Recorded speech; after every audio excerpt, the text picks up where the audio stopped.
From Ben's River Airwell to Sicily, where we will fight for Man United FC.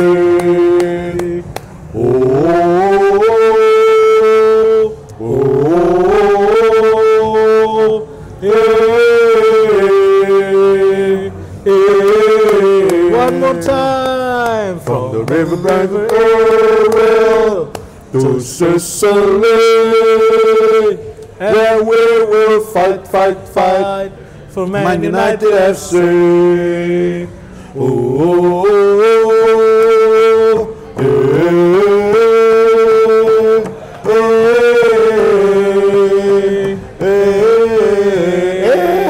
Ada kameramen Arsenal. Top of the league, and that's a fact. Top of the league, and that's a fact. Top of the league, and that's a fact. Top of the league, and that's a fact. And now you're gonna believe us, and now you're gonna believe us, and now you're gonna believe us. We're gonna win the league. Kata. We shall not be moved. We shall not be moved, just like a team that's going to win the Premier League again. We shall not be moved. Itu kasihan ya kita ya. Apa? Dah, bumper.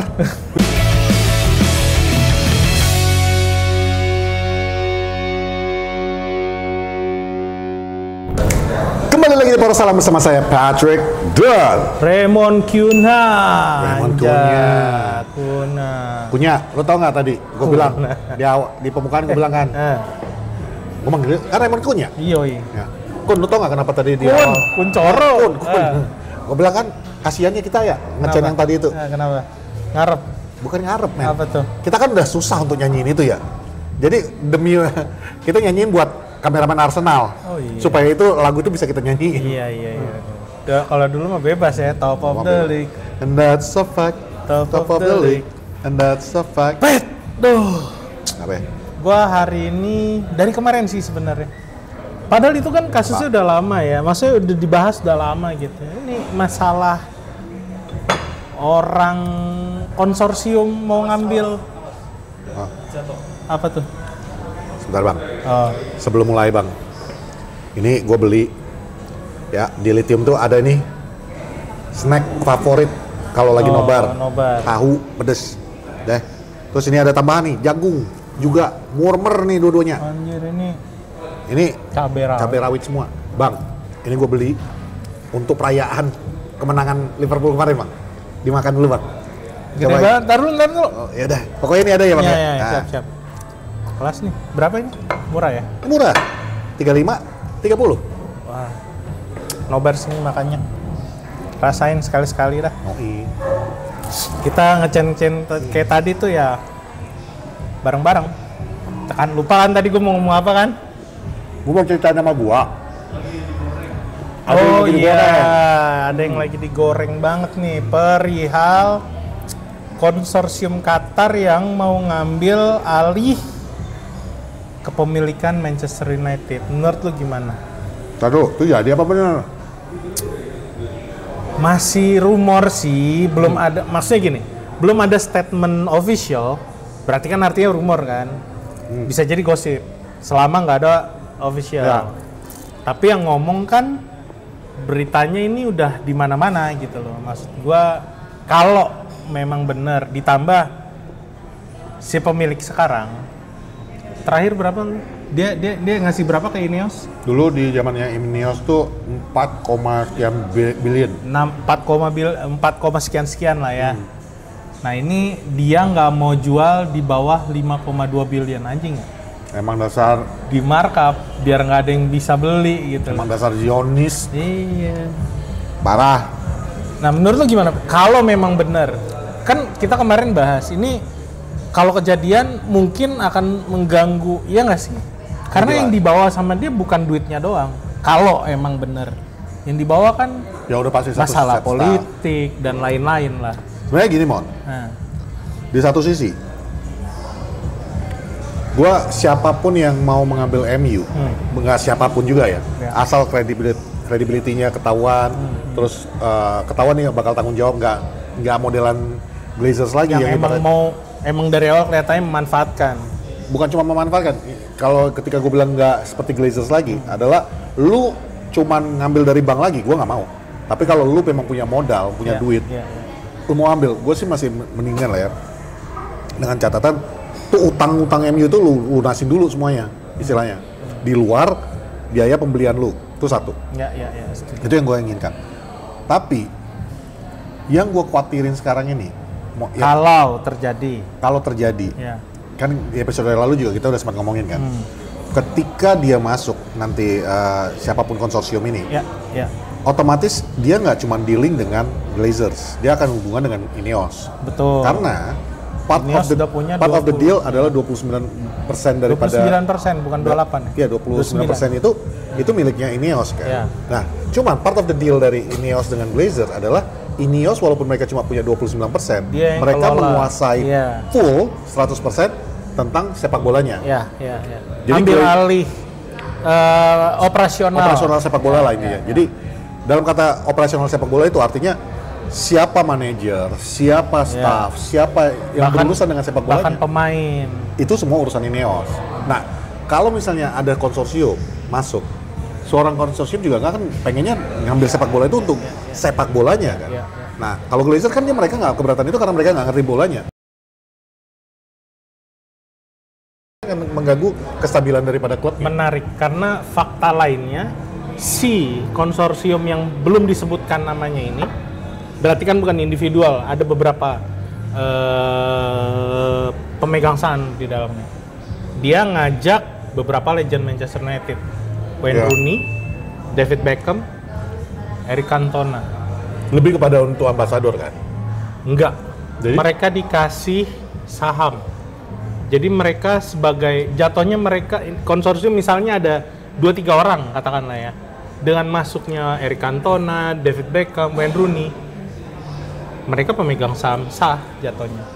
Yang gue dengar seperti itu. Berarti artinya 3 orang yang kita tahu dari kemarin bersuara soal MU bisa juga ngambil keputusan, ya nggak sih?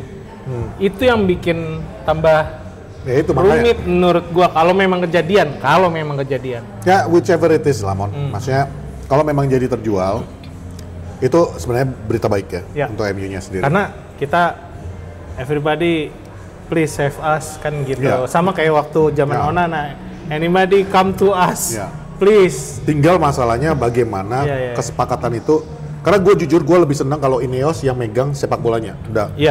Walaupun banyak berita ya dan kenyataannya Ineos pegang beberapa tim sepak bola ya, tapi gagal. Tapi ini beda, ini Manchester United. Ini klub kecilnya dia lah, klub masa kecilnya dia. Dia nggak mau ngerusak, nggak mau juga ngambil keputusan sembarangan. Makanya dia ngelibatin yang udah banyak beberapa legend juga. Lo ngapain sih? Sekarang isinya Manchester United itu orang-orang Manchester City semua, tapi kan works. Orang-orang ini. Karena ini orang-orang yang membesarkan Manchester City. Kalau gue bilang, ada istilahnya Mon. Apa? If you can't beat them, join them kan katanya. Ya udah, kalau dalam hal Manchester United, if you can't beat them, recruit them kan gitu. Simple. Perusahaan juga kayak gitu kali. Oke, ya udah. Segitu aja dulu kita ngobrol. Nanti untuk perkembangan beritanya akan terus dipantau ya. Pasti kalian juga ngeliat lah berita yang lagi beredar di media sekarang. Yang pasti apapun beritanya itu cerna lagi dulu. Karena untuk saat ini sebelum ada official statement dari Manchester United ya udah. Karena gua angkat ini karena cukup menarik buat dibicarakan, tapi kita nggak mau panjang lebar. Gua mau bicarain langsung aja nih. Ruben Amorim, he'll bring the glory days again. Glory days. We'll back him from the Stratford end. He'll turn the Reds around. Ruben Amorim, he'll bring the glory days again. We'll back him from the Stratford end. He'll turn the Reds around. Ruben Amorim, we bring the glory days again. Aduh, anjing. Nggak, gue masih euforia banget, Mon. Jujur, dari pagi sampai malam. Gua sampai tadi gua masih. Iya, dari Senin ke Selasa ini. Bius terus timeline. Sampai Rabu, mungkin sampai Brighton ya. Iya, sampai Brighton ya. Gue tuh soalnya jarang-jarang. Iya, ya ada orang enggak juga jarang-jarang. Bukan jarang-jarang. Enfield, nah, iya makanya itu dia. Iya. Ada orang yang bilang, lu ini fans-fans MU ngerayainnya kayak udah menang Champions League aja, Mas. Bodoh amat. Lu kalau nggak ngerti arti kemenangan seorang rival di kandang rivalnya, dan ini derby yang salah satu bisa dibilang salah satu derby terbesar di dunia ya, di luar mungkin sama kayak Barcelona Real Madrid, Inter Milan, Juventus Torino. Cuman maksud gue Ajax PSV kan gitu istilahnya, Persija Persib. Maksudnya ini sebuah rivalitas yang bukan sekedar statistik, bukan soal poin, bukan itu. Jadi makanya ketika kita menang ya kita kan nyerahin, apalagi plus ditambah fakta bahwa kita 9 tahun hampir 10 tahun udah nggak pernah menang di Anfield. Plus gue baru tahu, Mon. Jadi sebelum datang ke sini tadi riset kecil nih, Mon. Gue pengen tahu kan tadi manajer yang mana aja sih yang udah menang lawan Liverpool di Anfield. Satu Ruben Amorim. Ya. Kita nggak ngomongin Sir Alex ya. Oh enggak. Pokoknya 5 tahun terakhir nih. 5 tahun terakhir aja kita hitung. Jadi satu Ruben Amorim. Udah selesai. Nggak ada lagi. Iyalah dari 2016. Iya. Gimana sih? Satu Ruben Amorim udah selesai. Iya. 2016 tuh Van Hal ya. Oh iya, Van Hal. Nggak, maksudnya seangker itu juga Anfield gitu loh, bahwa Pep Guardiola aja nggak bisa. Jadi for me Pep Guardiola menang di lawan Liverpool di kandangnya ya oke lah ya apa. It's Anfield, man. Itu makanya yang fans Liverpool juga kayaknya kepanasan semua. Maksud gue gini, terakhir kita datang ke sana 2-2 skor. Iya kan? Sebenarnya kita bisa menang sih. Bisa menang. Kan dikasih penalti. Iya. Sama Michael Oliver. Nah, maksud gua gini. Yang mereka sekarang benci banget kayaknya. Ya, kita terakhir kali ke sana seri. Sekarang menang. Gimana nggak mau sakit hati kalau gua diperlakukan sama ya sama kayak Liverpool bantai kita 7-0. Enggak, 7-0 di Anfield. 5-0 yang di Old Trafford. Maksud gua sakit hatinya sama gitu loh. Walaupun mainnya bukan di Old Trafford tapi anjir sampai segitunya dulu tim gua ya. Akhirnya Ole out kan akhirnya. Enggak, Ole out pas di Wolves atau tapi gara-gara pertandingan itu kan. Itu maksud gue. itu sebuah pertandingan yang gengsinya tuh beda. Dan ya kita selebrasi lah jelas. Yang gua bingung, sebingung-bingungnya Arne Slot musim lalu bawa Liverpool juara gelar ke-20 kan ya? Nyamain dengan kita ya? Sesuatu yang mereka benci banget, kita selalu teriak-teriak 20 times kan? Sekarang kita udah nggak bisa ngecan itu kan, karena udah sama-sama kan? Itu yang bawain kan Arne Slot ya? Bener nggak? Bener. Dengan tim seadanya. Seadanya juga udah bagus banget lah ya, warisan dari Jurgen Klopp lah istilahnya, nggak belanja siapa-siapa. Udah jadi lah. Udah jadi. Nah sekarang, orang manajer yang sama, lu hina-hina, bahkan gue kirain tadinya cuman 1-2 aja yang semuanya. Ternyata banyak banget yang meminta Arne Slot dipecat. Bro, sehat bro.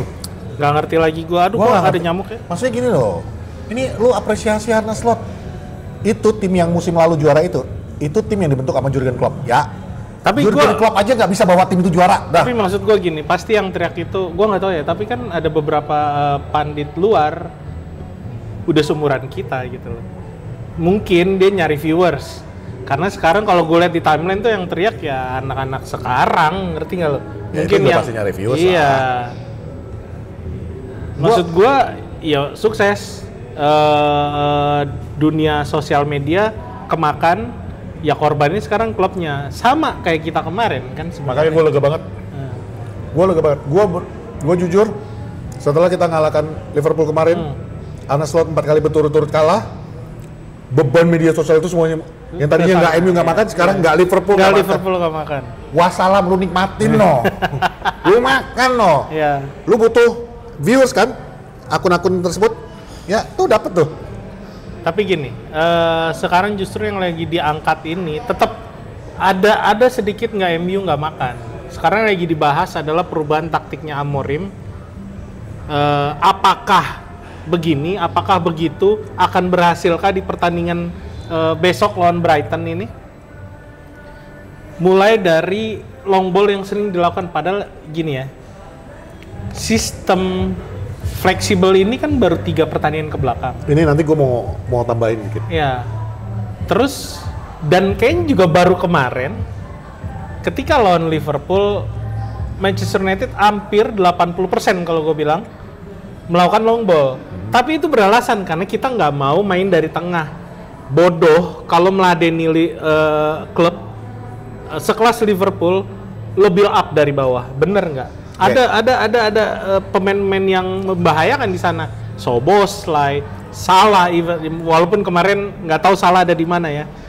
Salah main ya? Nggak tahu ya, makanya gue bilang itu. Terus ada Isak yang rekor dia buat interceptnya itu bagus waktu di Newcastle. Ya, yang paling make sense kan long ball ya. Nah, itu yang dibahas sekarang. Kenapa MU sekarang mainnya long ball? Nah, kalau dua nih berarti ya. Yang pertama, kalau Sky Sport agendanya nggak berubah, Mon. Mereka tetap ngomongin Ruben Amorim apakah tepat untuk menjadi manajer Manchester United. Langsung disebut lagi, goblok. Nggak apa-apa. Kita langsung belak-belakan orangnya kan. Kan kita selalu ngasih fakta dan data ya. Terus, Sky Sport siapa aja tuh yang ngomong? Udah.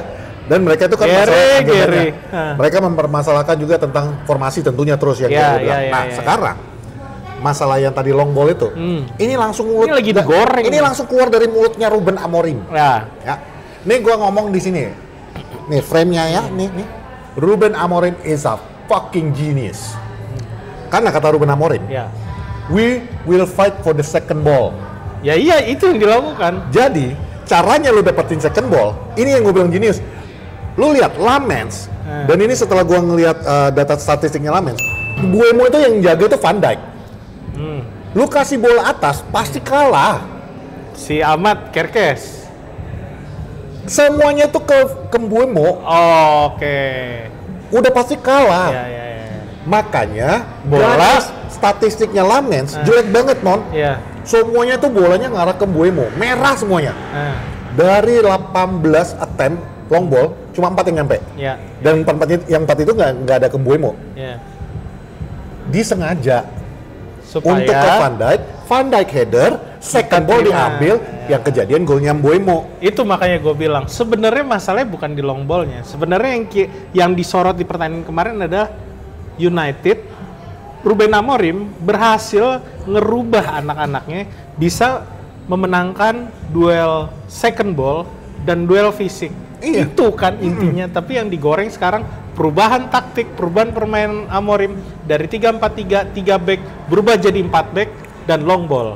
Karena Mon, luar biasa. Menurut analisa KMU nggak makan bener. Menurut analisa amatiran gua, mereka ini Anabel. Iya, Anabel. Mereka ini kalau gue bilang justru kagak paham. Ya. Kenapa gue bilang gak paham? Pelatih Valencia loh itu. Gagal.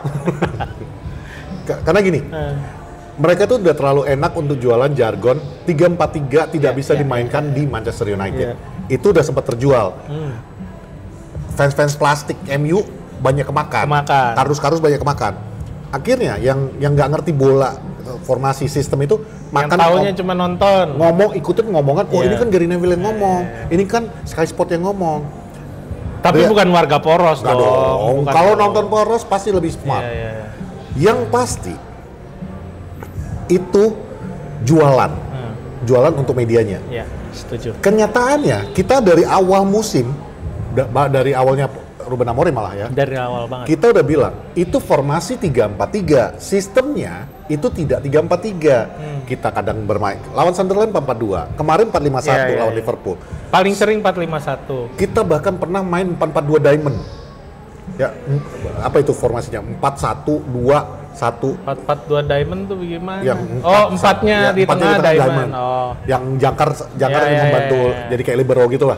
Ya, jadi bahkan 4-2-2-2 juga dimainin kan. Kemarin ternyata ada, cuman gua nggak nemu gambarnya. Kemarin tuh 4-2-2-2. Nah maksudnya Itu kan sistem. Dan itu kan kalau misalnya Sky Sport mau jelasin itu juga satu kepanjangan ribet untuk menjelaskannya. Yang gampang dijual itu adalah 3-4-3 nggak akan jalan. Nah, the problem with dengan 3-4-2-1-nya Amorim ini, kenapa kemarin belum bisa berjalan? Itu lu lihat waktu lawan Liverpool dan waktu lawan Sunderland. Semua bermain. Semua kerja. Ketika ada satu aja yang nggak mau kerja, sistem itu nggak akan jalan. Nggak jalan. Kan gitu. Contohnya Ya Diego Dalot lah yang bolak-balik bengang-bengong. Gue udah males Ya kan? sebutnya. Diego Bolok. Dia bengang-bengong. Akhirnya apa? Keserang dan bisa terbuka. Tapi kalau everybody is doing their job, itu lu mau ubah jadi 4-5-1, 4-4-2, 3-4-3. Itu makanya sekarang yang dilakukan sama Amorim sebenarnya ya pakem memang 3-4-3, 3 back. Toh sepak bola modern sekarang 3 back di belakang, ya kan? Tapi begitu permainan berjalan, sedikit pelatih kalau lo sering nonton IPL ya, IPL aja dulu lah yang enak cepet berubahnya cepet gitu, serangannya cepet, defense-nya cepet, bahkan golnya cepet. Jarang kita ngelihat ada perubahan formasi ketika bermain, yang ada begitu terus. Tapi mereka menempatkan pemainnya antara lo outnumber players atau memang lo membiarkan pemain tengah lawan nyerang sendirian, kita bertahan. Begitu aja sekarang. Nah, yang terjadi sama Manchester United, kalau lo lihat ya 5-4-1 itu memang buat bertahan, pure bertahan. Tapi begitu kita keluar nyerang, itu bisa berubah fleksibel. Maksud gue pemain Manchester United sekarang udah mulai paham, gue ngeliat juga udah mulai kompak, kecuali si tolol Diego Dalot. Kadang mereka berubah yang itu 4-2-2-2 karena kan kita mau coba menangin long ball. Plus kita selalu mengeksploitasi sisi terlemah lawan. Kemarin itu, lo sadar atau enggak? Milos Kerkez itu jelek banget, parah. Kameramen Arsenal, sebelum kick off gue bilang apa? Kunci menangnya MU adalah eksploitasi Kerkez dan siapa yang sebelah lagi? Conor Bradley. Emang Conor Bradley kan emang pemain kemarin sore. Iya. Yang gue bingung kenapa Arne Slot, mungkin itu yang dipermasalahkan offense. Gak main Frimpong dari awal. Padahal bagus, tapi ya dikirim ke Bundesliga juga sama Matheus Cunha kan kemarin. Jadi maksud gue gini, permainan kayak gini ketika lo bola sampai ke orang-orang itu, mereka belum tentu bisa menguasai bola dengan baik. Jadi caranya ya antara lo menuhin tengah dengan 3-5-2-1, kok 3-5-2-1? Dengan 3-5-1-1 atau jadi 4-2-2-2. Kan penuh tuh, bisa 5 orang di tengah kan kalau misalnya lo outnumber players. Intinya yang dilakukan sama Amorim sekarang adalah duel fisik menang, duel second ball menang. Ya. Khusus untuk dan jangan ngebiarin lawan tuh di tengah bergerak dengan bebas kecuali bertahan, dirapetin. Nah itu kan sebenarnya yang harusnya dibahas sama mereka itu. Kalau kata mereka mau jualan itu, kalau kata Patrick, olahraga bintang. Sky Sport. Iya. Olahraga langit. Nggak, cuman maksudnya gini loh. Bingung gue. Ya itu yang gua di Twitter pribadi gua di Porosalang juga gua ngomong kan. Gua nggak suka gitu loh. Maksudnya kayak kita ya, kita siapa lah ya. Tapi hitungannya kan influence juga ya, influence orang. Gue selalu mengharapkan tuh kalau ketika lu punya istilah gelar pandit, influencer, lu punya tanggung jawab. Nggak asal ngoceh, nggak asal ngomong. Bener dong. Tujuan lu tuh kan, lu yang dengerin tuh bagi yang punya pemikiran sendiri, mungkin dia akan langsung itu nggak bener gitu ya. Dan di Poros juga ketika kita nggak bener, dibilang ada koreksi kita terima kok gitu. Tapi kan banyak juga yang bocah-bocah yang baru belajar bola nih. Yang ada lu nggak bodoh-bodohin, terus habis itu lu diserang di X oleh bocah-bocah bodoh ini, yang lu marah. Hari ini mungkin menyerang lawan lu, besok-besok dia akan nyerang lu juga, karena kan logikanya lu yang bentuk kan gitu. Jadi maksud gue, enough lah dengan Sky Sport yang kayak gitu-gitu. Just because its name is Gary Neville, Wayne Rooney, nggak usah diikutin. Roy Keane, bukan berarti mereka. Kayak lu bilang mereka ini 3 nama ini gagal sebagai manajer semua loh. Ya, maksud gue gini, mereka memang ada di sisinya Manchester United, tapi balik lagi mereka bekerja di sana. Ya, nyari, betul. Dan ada sesuatu yang lagi dibentuk, betul. Karena ini tim yang belum stabil. Maksud gue ngomongin Manchester United ya. Ya. MU belum stabil nih. Ya lo sikat terus aja berita yang jadi lumbung viewers. Yang gue kaget justru, kalau kita ngomongin media, gue kaget banget BBC. Tadi gue ngeliat, mereka malah nulisnya Manchester United could end up title challengers. Pasti gara-gara itu tuh cumi itu apa? Berita. Bukan, cuman maksudnya itu tulisan ya. Pembahasannya itu masuk akal sama gue. Akhirnya lu ngeliat dari sisi kita gitu. Karena yang tim-tim yang lain ini masih harus berhadapan dengan Big Six. Manchester United udah selesai. Tinggal Tottenham, literally. Dan habis itu tinggal konsistensinya aja. Kalau bisa sampai Januari menangan ini istilahnya ya, konsisten menang 1-0 atau minimal kayak gitulah ya. Literally, kalau dari tulisan dia, literally Manchester United could challenge for the title. Wah, gila sih itu. Gue sih, thank you, cuman jangan bikin kita besar hati dulu. Jadi ngarep jadinya. Tapi susah ya. Balik lagi ke Manchester United versus Brighton nih, Pat. Oke. Dimana kita musim lalu kalah back to back dan kalahnya juga sakit hati kan. Dua-duanya. Cuman bedanya musim lalu mereka ada Joao Pedro, Kaoru Mitoma tuh masih prime-nya lah menurut gue, belum cedera juga. Iya, belum cedera juga. Plus ada satu pemain tengah yang ke Napoli siapa? Billy Gilmore. Oke. Billy Gilmore. Maksud gue ini orang-orang ini, bahkan Mitoma besok nggak main katanya, cedera. Berarti artinya posisi itu akan diisi sama pemain yang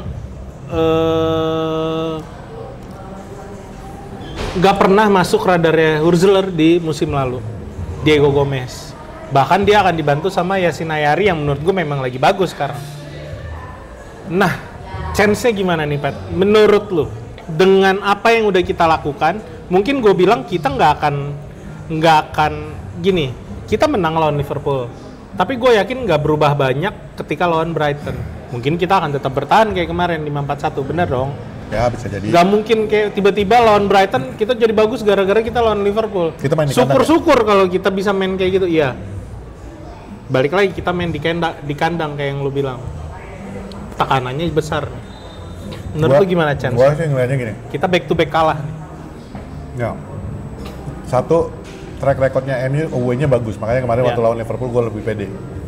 Track record kita di home malah jelek. Ditambah Welbeck kemarin Newcastle 2 gol. Gila loh. Nah, yang gue takutin tengahnya kita. Cuman ya itu balik lagi. Amorim udah ngebuktiin sama kita 2-3 pertandingan terakhir dia nggak ada yang sama dia kasih. Nggak ada yang sama maksudnya? Maksudnya formasi tetap 3-4-2-1, tapi sistem itu berubah-berubah terus. Bahkan dalam fleksibel. Bahkan dalam sistem itu sendiri, cara mainnya pun diubah kan. Kayak kemarin lawan Sunderland, direct short pass rata-rata semuanya.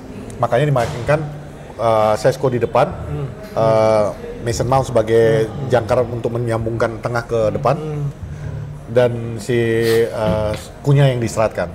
Tapi lawan Liverpool karena mereka pengennya main second ball, jadi sistem pun di dalam sistemnya itu dirubah lagi. Itu yang menurut gue yakin seyakin-yakinnya sama Amorim, he knows what he's dealing about. Apalagi musim lalu kayak kata lu, kita kalah 2 kali. Yang gue khawatirin namanya Baleba. Kemarin bagus sih, tapi sebelum pertandingan kemarin lawan Newcastle biasa aja. Baru kemarin tuh anak bagus lagi. Yang gue khawatirin dari Baleba, ini pemain di luar dia lawan siapa, he's a good midfielder. Dia itu breaker. Itu yang gue paling khawatirin. Dan menurut gue juga, lo jangan lupa kalau tengahnya, bukan tengahnya doang sih, Brighton isinya semua anak muda, bagus. Kecuali Welbeck. Kita di tengah kalau masangnya Casemiro sama Bruno, ya mungkin akan dieksploitasi lagi, mungkin akan kejadian lagi yang diomongin sama olahraga langit, long ball terus. Maksud gue gini, ada perbedaan cara bermain kemarin lawan Liverpool sama Brighton. Kalau lu nonton kemarin lawan Newcastle, mereka mau dikasih long ball, mereka bisa nyerang dengan cepat karena ya semua punya kecepatan nih anak-anak muda ini. Begitu sampai depan ada penyerang klinis yang gue bilang makin tua makin jadi Welbeck, makanya bisa bikin 2 gol. Chancesnya kalau di belakang, nah menarik nih, nanti kita sedikit ini kali ya tarung formasi ya. Boleh. Kalau di belakang yang dipasangnya Maguire lagi, bagus Maguire. No. Menurut gue sih bahaya. Lu cuma membuka peluang bagi mereka itu ngobok-ngobok lu di kotak penalti kalau lu pasang Maguire. Takutnya Maguire bagus, tapi kalau ketemu pemain yang cepat, gue ya kita kayak kemarin, wah. Ya itu nanti kan ditaruh formasi kita ya. Feeling gue ya Mon, untuk melawan besok lawan Brighton ini. Yang pasti Maguire akan susah mendapatkan tempat, walaupun kemarin winning goal. Gue yakin itu akan diturunkan tuh, ya kembali lagi Delite, Yoro, dan gue jujur gue nggak terlalu prefer sama Shaw, cuman kayaknya bakal Shaw lagi yang turun. Cuman itu yang gue takutin. Ya, karena dia bisa dieksploit. Cuman kalau dia mau nekat masukkan Heaven. Cuman with Heaven you gamble. Karena ini satu, lu butuh konsistensi kan dalam tim sekarang. Sedangkan dia nggak pernah dia main belum pernah main. Kemarin. Nah, ini malah lebih besar lagi gamble-nya. Cuman yang gue takutin, salah satu senjata kita kan kemarin itu yang kita tahu saat ini ya. Lawan Liverpool second ball. Lawan Sunderland short quick passing. Kalau lu mau ngandalkan counter attack lawan Brighton, berat. Itu tadi yang gue bilang, Baleba akan paling fast break sih. Ya, fast break. Kalau counter terlalu jauh. Nah itu. Nggak, maksudnya, ya itu, counter juga kayaknya nggak bakal mungkin. Lu nyampe tengah aja, Baleba will break. Bisa kalau bolanya ada di kakinya Kiona. Take-on-nya gila artinya kan berarti Q-nya harus lu tarik ke belakang banget mundur kan. Which is, lu mau numpukin di midfield dong berarti. Sayap lu mati dong berarti. Apalagi, Patrick Dorgu dan Diogo Dalot tidak menjadi jawaban untuk sepintar itu. Iya, dan tidak akan menjadi jawaban untuk membuka defense-nya Brighton untuk melebar. Jadi itu yang gue khawatirin dari lawan itu. Cuman gue yakin we will get something out of it. Oke. Menarik sih Brighton dengan Minte, Georgino Rutter. Belum lagi ada Maxim de Cooper kalau bisa dipasang ya. Terus Danny Welbeck. Kiper mereka siapa sih? Baleba, Van Dijk. Wah gila, menurut gua ini jaminan buat kunci permainan Hurzeler jadi lebih cepat sih. Kalau kita bertahan yang nggak konsisten, paling nggak kayak kemarin. Ya kebalap lah, kan Brighton cuma beda 1 kan, dia 12, kita 13 kan. Ya udah kita tunggu aja. Jadi tarung formasi langsung aja.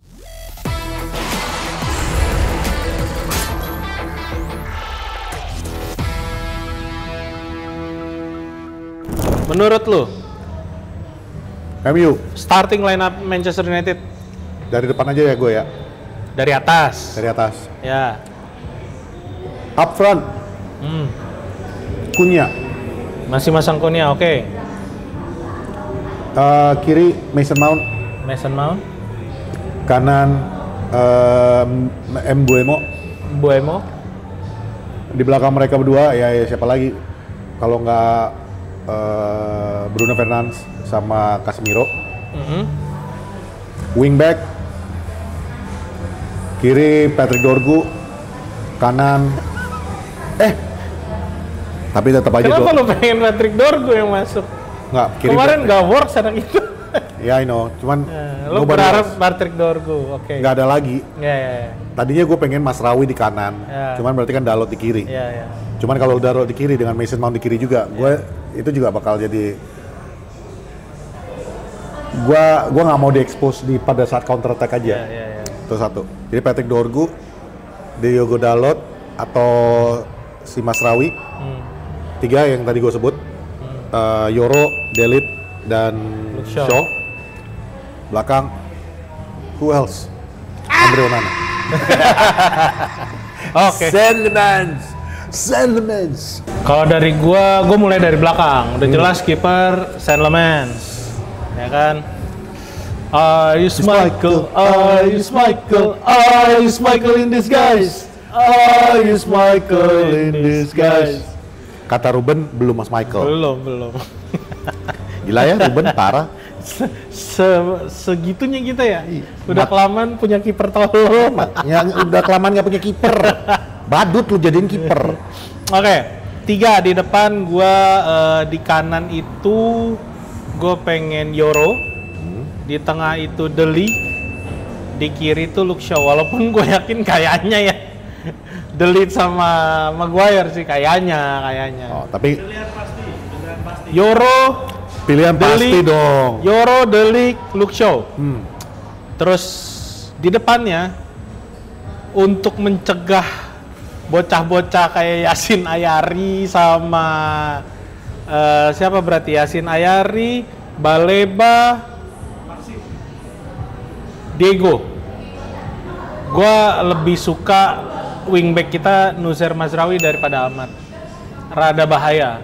Gua pengen bertahan lebih kuat. Tapi karena tengah kita gue yakin yang dipasang tetap Casemiro sama Bruno.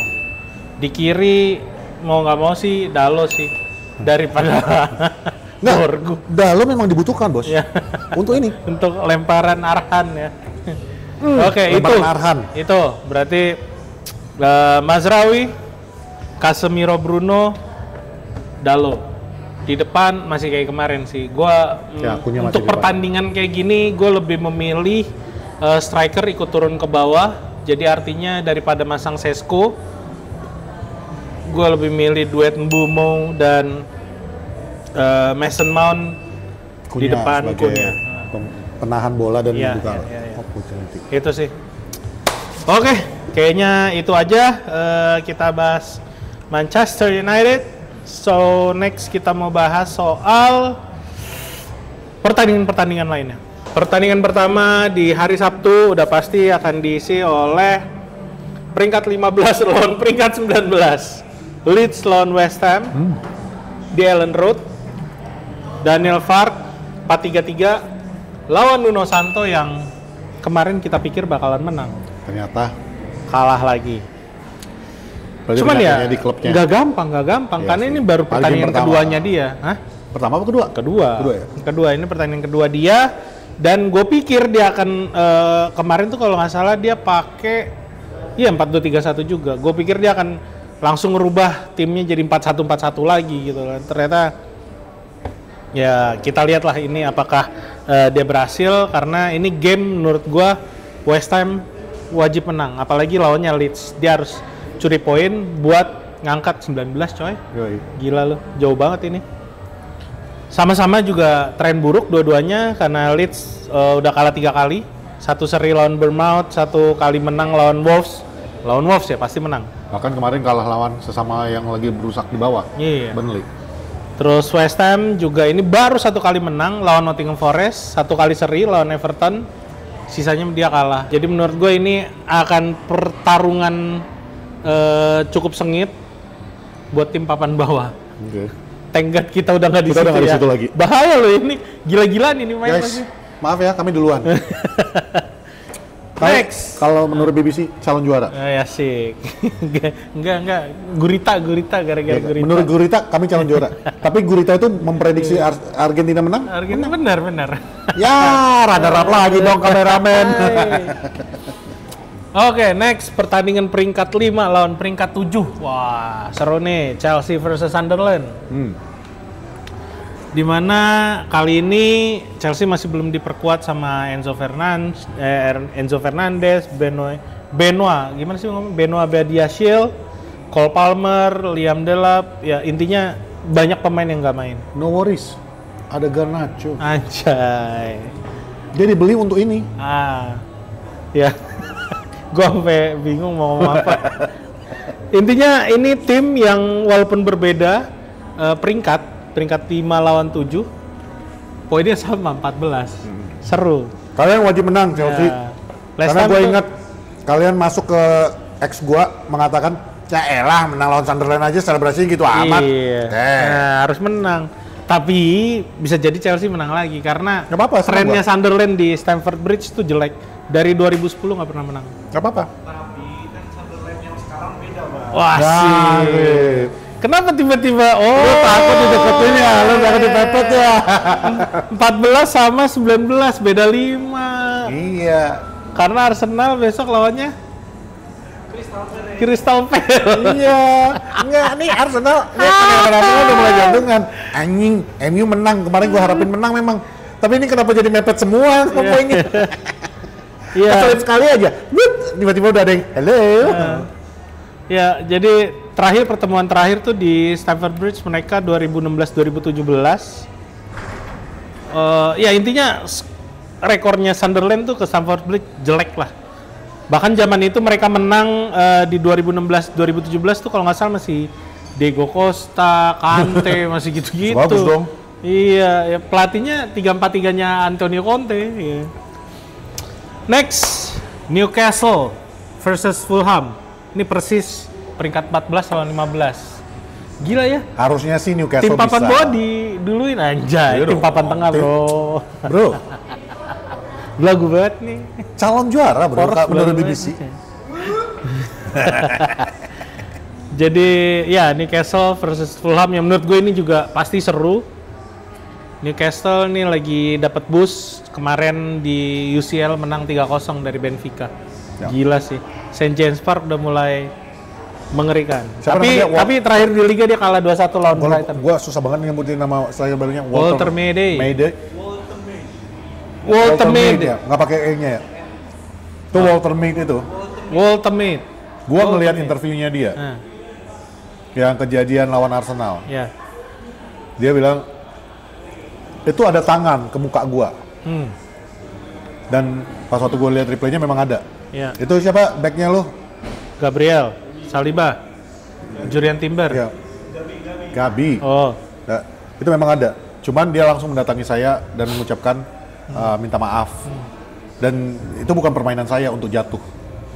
Jadi ketika saya emang dihajar sakit gitu, berarti. emang sakit, tapi saya tetap bermain. Ya, ya, ya. Anjing, gua makin salut liat lu. Walter Mead. Salut. Plus dia Makanya. kemarin juga bikin gol mulu kan? Ya, udah ini 3 game 3 gol. Iya, 3 game 3 gol. Nggak kayak yang satu lagi, Yang mana? Florian Wirtz. 10 game, 1 assist. Anjir 250 juta mereka ngabisin kalah sama MU, Bro. 459 Enggak, 2 juta pemain euro. doang. Oh iya, 2 pemain ya. yang nggak dimainin kemarin. Luar biasa kan? Ekitike main ya? Main dong main. Ekitike. Ekitike main. Ya, itu jadi Newcastle versus Fulham di St. James Park. Kita lihat aja karena ya bedanya cuman peringkat 14 sama 15 ini Newcastle 9, Fulham 8 poin. Next, masuk ke Minggu 26 Oktober. Wah, ini teman-temannya tim-tim gede dong. Yoi. Super Sunday. Ya, papan tengah ke atas. Yoi. Lagu banget nih botak anjing. Brentford versus Liverpool. Kekalahan yang kelima dong. Bapak yang mau disampaikan? Ada yang mau saya sampaikan sebelum kita ngomongin Oke. Brentford lawan Liverpool. Peringkat 13 lawan peringkat 4 nih. Nah, Jadi, jadi bagi teman-teman yang pengen main ke Anfield, anjay main kan. kita ada rencana juga sih untuk mengadakan tour Anfield. Ya. Yang pastinya nggak bersama saya dan Emon ya. Bersama Kami takut, kami Man. takut, jujur aja kami takut. Enggak Jadi ada orang lain nanti yang Mohon maaf nih. mungkin kita cari siapa yang menemani kalian ke sana. Ya, nah, yang pasti dia fans Liverpool lah ya. Kalau kalian tertarik, coba komen di bawah atau kasih opini aja di X-nya Porsalan. Kalau memang niat untuk mengadakan tour Anfield, kita adakan. Oh iya, pasti. Biar Ini lagi cuan. semangat nih, lagi semangat gila lo. Biar lu bisa datang langsung ke Anfield, lu teriakin tuh, Arne Slot botak. Keluar lu dari klub gua kan gitu. Anjay. cuy. Mau ngomong. Kameramen Kameramen mau ngomong. Botak. Botak yang ini tapi nggak cadangin pemain seharga 250 juta. Oke, jadi Liverpool ini kalau kata Patrick main di Gtech Community Stadium bisa back to back to back to back to back. Kan gini, maksud gue gini. Peringkat 13 lawan peringkat 4 ini last time menang lawan Liverpool last time menang itu pas game lawan Southampton kalau nggak salah di EFL kan. Yang Ekitike kena kartu merah yang waktu itu gue bilang gara-gara ikutin selebrasinya Messi. Nah itu dia terakhir menang di situ. Yang artinya ada motivasi lebih dari Brentford. Mereka mau menangkan pertandingan ini karena akan jadi sejarah kan lawan Liverpool di GTEC Community Stadium ini. Itu Brentford lawan Liverpool, kita tunggu aja nanti hasilnya. Next game Bournemouth versus Nottingham Forest itu juga menarik buat dibahas. Di mana pelatih yang dipecat di babak kedua sekarang diganti sama pelatih yang bukan musim lalu 2000 berapa ya dia dipecat sama 2023 dia dipecat musim sama Everton dong. Enggak musim lalu Moyes kan udah 2 musim nih. Ini musim perdananya Moyes full. Masa sih? Musim lalu dipecatnya. Dykes kan? Iya.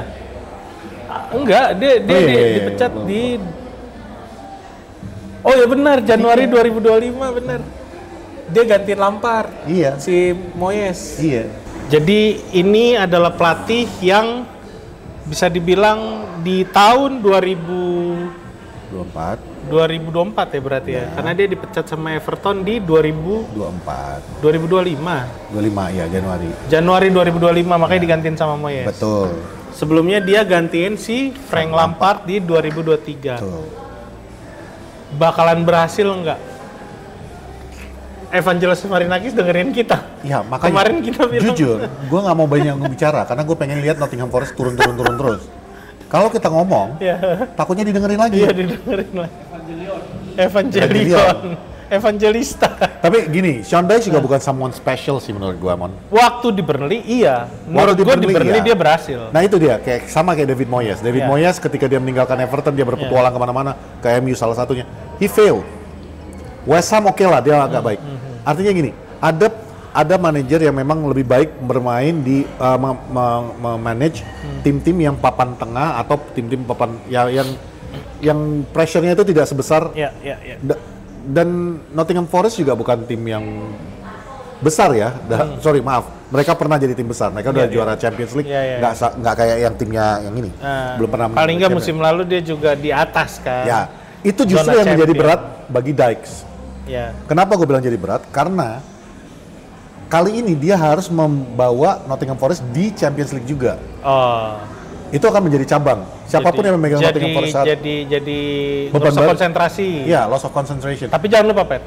Sean Dyche waktu di Everton, kalau nggak salah dia jadi manager of the month di awal-awal dia bareng Everton. Jadi kan ini bukan pelatih sembarangan honeymoon juga. Period? Dia masuk Januari, dapat manager of the month bulan April, iya sih. Enggak dong, 3 bulan. Honeymoon period. Bulan ketiga masa honeymoon period? Honeymoon period, karena baru lu main belum ada nyampe 10 pertandingan. Kalau lu bisa menang 1, 2, 3, 4 pertandingan lu yang pertama, walaupun Ruben Amorim nggak pernah mendapatkan honeymoon period ya. Menurut lu, Lamon? Kalau gue sih lebih ke lawannya sih. Bournemouth saat ini trennya lagi bagus. Cuman emang kebanyakan seri. Lawan Palace 3-3, lawan Fulham menang 3-1, lawan Leeds 2-2, lawan Newcastle 0-0. Tapi kalau lo ngelihat kemarin pertandingannya si Andoni Raiola lawan Oliver Glasner, gila itu segila-gilanya Semenyo sih. Maksud gua Bournemouth lawan tim yang menurut gua lagi pesakitan, ditambah pelatih baru yang menurut lo nggak bagus-bagus amat. Jadi chance plus Bournemouth sekarang ini top 4. Top 4. Jadi rasa percaya. Ya, peringkat 3. Ya, top 4 kan maksudnya 1, 2, 3, 4. Top 3. Ya top 3. What? Yeah. Jadi maksudnya Nottingham Forest 18. Ini tim yang lagi percaya dirinya lagi di atas langit nih saat ini. Dan salah satu yang kelebihan daripada tim-tim yang lagi di top 4 yang di atas ini, mereka itu percaya whatever they do will make something gitu. Bisa terjadi sesuatu. Itu yang menurut gua menjadi benefit daripada Bournemouth. Itu menarik, kita lihat aja nanti next game. Peringkat 1.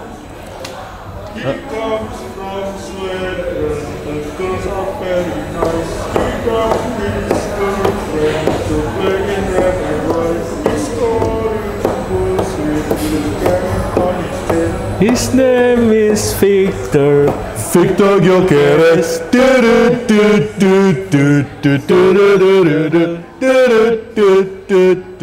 Tapi lawannya Tar dulu. Crystal Palace. Kalau bikin chain itu jangan jiplak kenapa? Emang itu channel siapa? Lagunya si ini kan, Siapa? siapa yang main di Nottingham Forest? Si Oh, Elanga. Elanga. Kok Elanga sih? Elanga yang nyanyiin kan? Bukan ya? Bukan. Siapa ya? Bukan. Ngaco lu, nggak pernah MU ngecen kayak begini. Oh, iya. Nggak ada ya? Ada. Mungkin Dean Henderson kali. Bukan. Samina McTominay itu ya. Ya itulah. Ah, lupa lah. Intinya ini peringkat 1 lawan peringkat 8 yang kemarin gara-gara seri dia turun ke peringkat 8 karena sebelumnya peringkat 6. Menurut lu, Pet, ini Arsenal masih cedera ya? Odegaard, Gabriel Jesus, Kai Havertz katanya udah mau main, sama Noni Madueke masih cedera ya? Ditambah mereka baru menang Menurut gua, kemarin 4-0 semalam. Jadi tim yang 8 kali ya menang lawan klub Spanyol, termasuk Real Madrid, Barcelona, Villarreal 2 kali, Sevilla musim lalu. Sekarang Atletico Madrid dibantai 4-0, gila ini. saya tidak heran Tim ya. luar biasa, Pet. Aduh. Ini Patrick yang pundit absurd yang bicara. Saya tidak heran ya, Mon. Arsenal dapat memenangkan 8 kali Kenapa? melawan tim-tim Spanyol. Iya, kenapa? Arteta- Real Madrid, Barcelona, bro. Arteta bisa bahasa Spanyol. Jadi ngerti apa yang dia omongin. Iya. Pendapat tolol. Diginin sama kameramen Arsenal, diginin. Enggak, teman. Kalau gua sih ngelihatnya besok tuh permainan tuh bakal alot. Kenapa alot? Arsenal menurut gua tidak akan bisa menembus.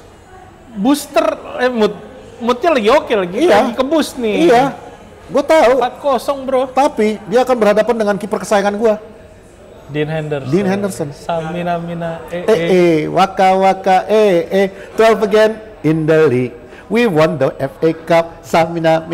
Awalnya kan apa katanya? Apa? Oh iya, Eze ketemu mantan klubnya. Eze ketemu mantan klubnya. Kalau gitu juga di review Brighton tadi gue mau tambahin Apa? Arne Slot dan Salah dan yang lain-lainnya nitip sama James Milner. Tolong banget dikalahin itu. Ya intinya gini. Kita mulai absurd kan? Mulai absurd. Intinya gini, ini Crystal Palace yang kemarin menurut gue itu comeback yang luar biasa dari ketinggalan 2-0. 2-0. Jadi 2-2, kalah lagi 3-2, Ya. ngejar lagi 3-3. Ya kan Mateta terakhir penalti. Dan setelah kejadian itu, mereka akan berpikir, mental mereka itu akan berpikir dengan satu aja, Man. Ya. Kita udah bisa mengalahkan satu North London yang Ditambah gini. North London yang kedua ini juga sama aja. Maksud gue gini, ini Oliver Glasner yang pakai Kameramen Arsenal gini. ini Oliver Glasner yang pakai 3-4-2-1 yang kemarin Arteta juga kesulitan. Maksud gue gini, lawan Ruben Amorim Manchester United versinya Ruben Amorim aja kalian kesulitan. Ini Oliver Glasner nih yang pemainnya udah jadi.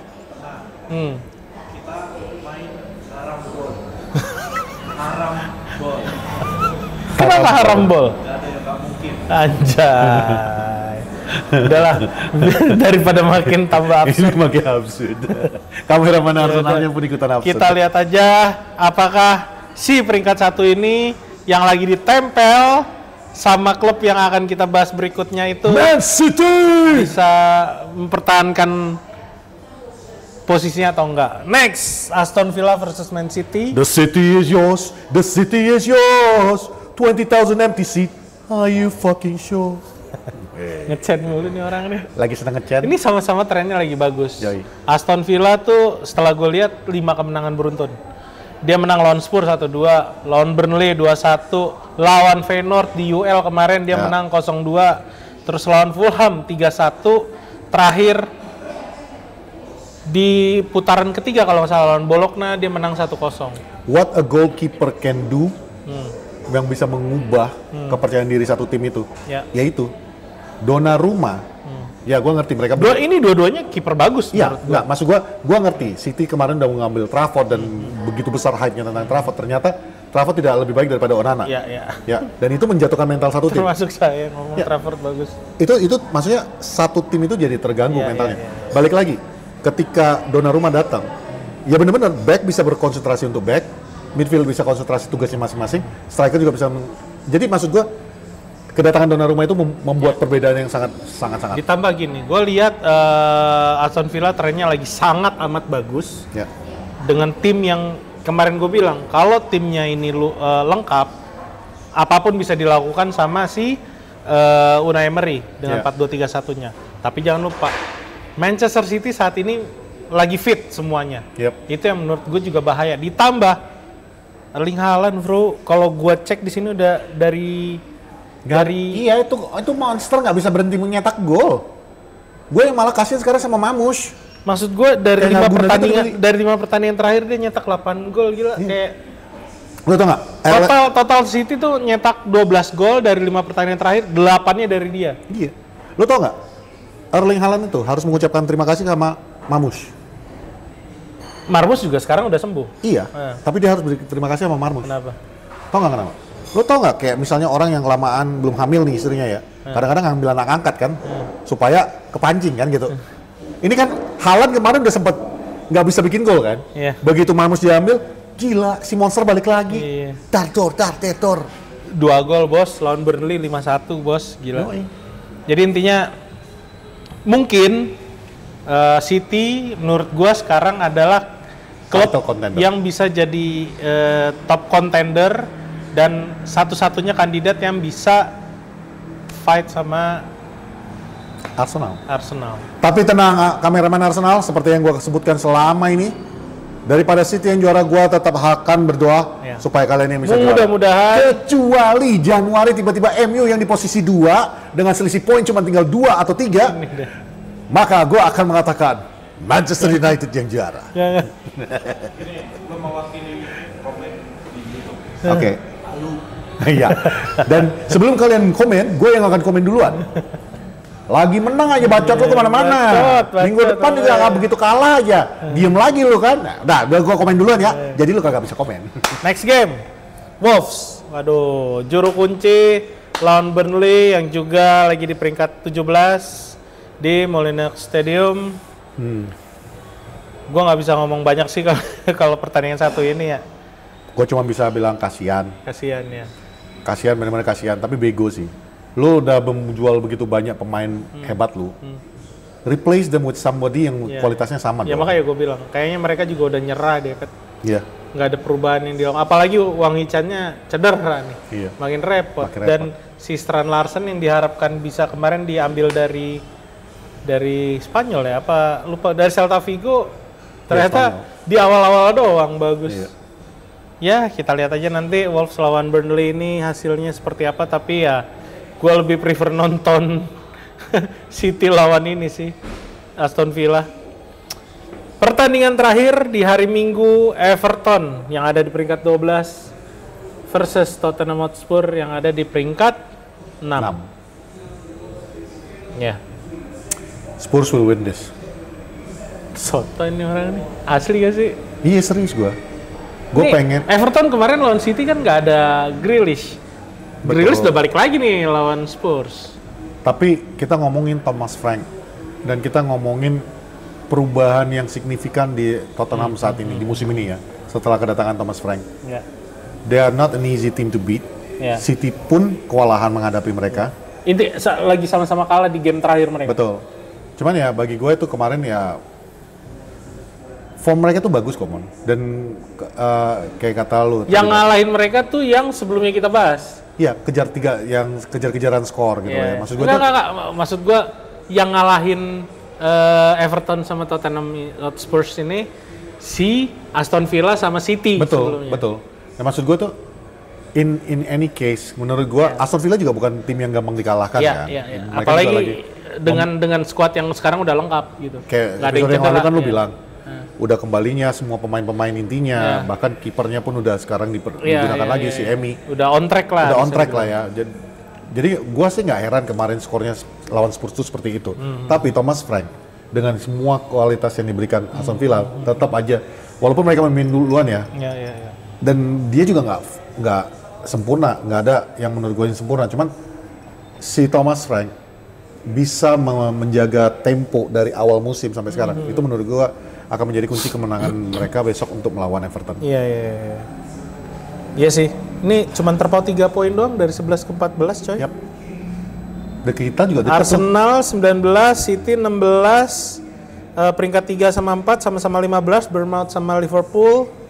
Peringkat 5, 6, 7, poin 14. Chelsea, Spurs, Sunderland 8 sama 9 sama-sama 13.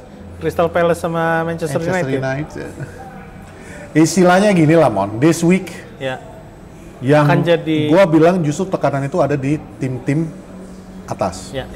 Setuju gua, setuju. Termasuk Manchester United. Ya. Ya. Oke, itu aja teman-teman. Sekali lagi kita ingatkan, kita ini sekarang lagi ada di Lithium Rooftop Bar. Kita akan bikin nobar versus Brighton di hari Sabtu jam 11.30. 23.30. Jadi teman-teman yang mau datang ngecen bareng sama kita, mau ngelihat akamsi orasi, datang ke sini besok. Lone Brighton.